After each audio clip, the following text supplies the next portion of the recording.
so once again, welcome back in the physics class where we were studying about the current electricity.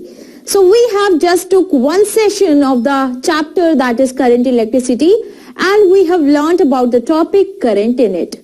So what was current? If I would take just a quick revision of all we had covered in the previous session, that was current. So basically if I start with the revision,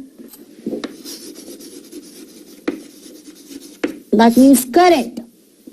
So what was that? Suppose there is a conductor and there is some charge plus Q flowing through this from left to right. And from right to left, suppose a charge minus Q is flowing. So that means net charge across this conductor would be 0. Or I can say net current.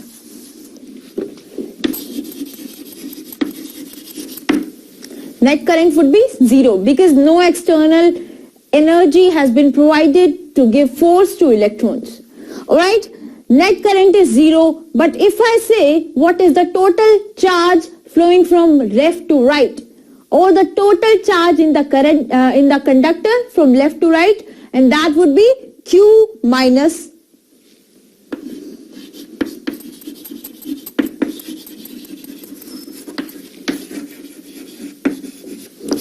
from left to right would be what? Plus Q minus Q, because we have to find from left to right. So that would be 2Q. Suppose this charge is flowing, or I can say this as some delta Q charge flowing. If I am saying that this charge is flowing in time interval delta t, so my current is what? Delta Q by delta T. Alright, so this was the definition of current. That means the time rate of flow of charge is known as current. And this is what? This is the average current.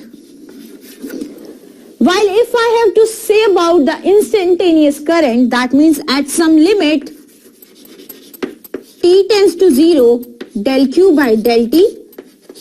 So in that case, my I instantaneous would be dq by dt. So this was the instantaneous current and this was the average current. These are the two types of current that we have discussed in the previous session.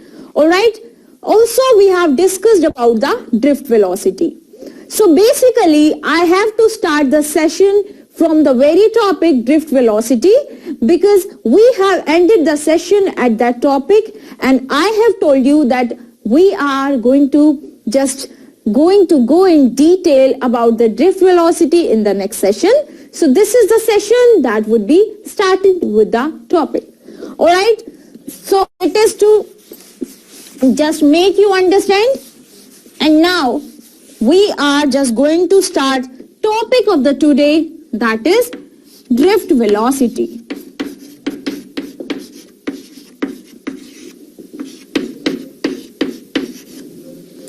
Alright. So the definition you have already know, the average velocity with which the negative charge electrons drift towards the positive side when an external force is applied. And an external force is what? A battery or a cell. So the average velocity, if I just go on the definition, the average velocity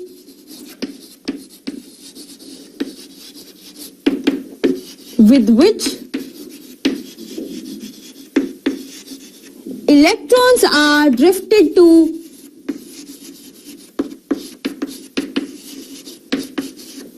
positive side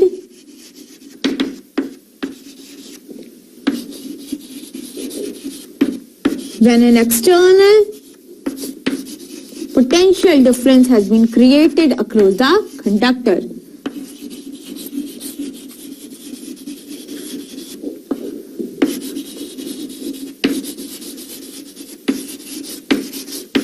Alright.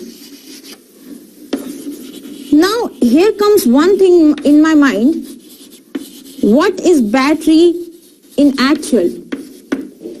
You have learnt about active element and passive element. So what are these active and passive element?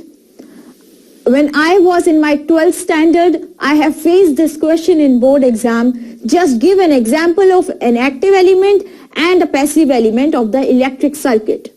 So what are the active elements? This is not basically the part of chapter, but I think you should be knowing about what are the active elements of the circuit and what are the passive elements of the circuit. So what are the active elements? Those elements which provide electrical energy are called active elements. So the battery and cell and etc. whichever provide electrical energy into the circuit is called as active element of the circuit. And what are the passive elements? Passive elements are those elements of the circuit which do not provide the electrical energy, but they consume or they store the energy in it. So what would be the example of passive element? The resistor, the capacitance, the inductor, they all are the example of passive element. Alright? So if you have been asked a question, give an example of active element or a passive element. So an example of the active element would be battery or cell. And the example of passive element would be resistor, capacitor or inductor. Alright? So now just come back to the topic, drift velocity. So this is the definition of drift velocity. Now suppose there is a conductor.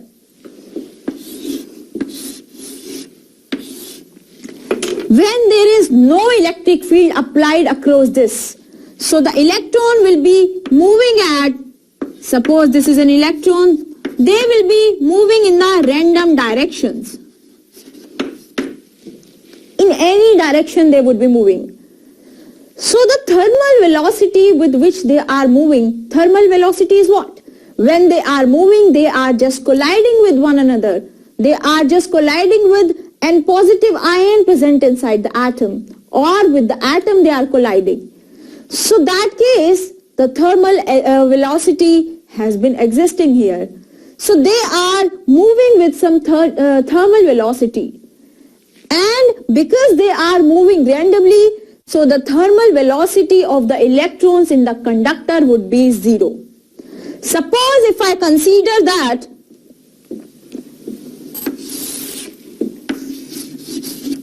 if thermal velocity of the electrons are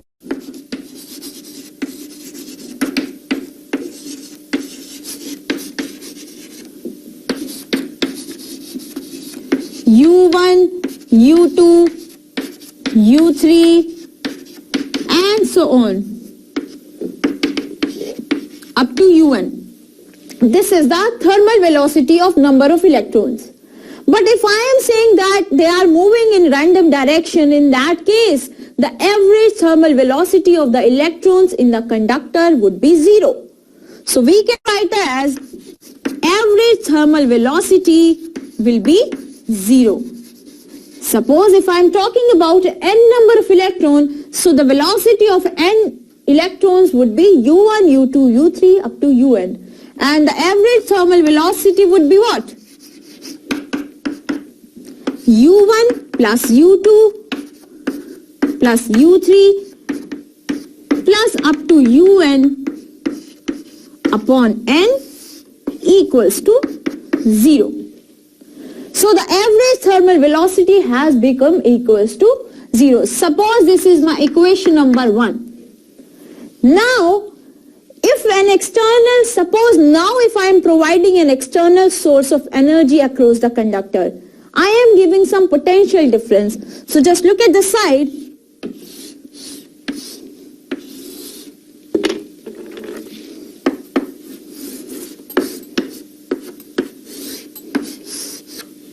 Now, what will happen? If there is some electric source, if there is a source of EMF present across the conductor, now first of all, one word has came out of my mouth.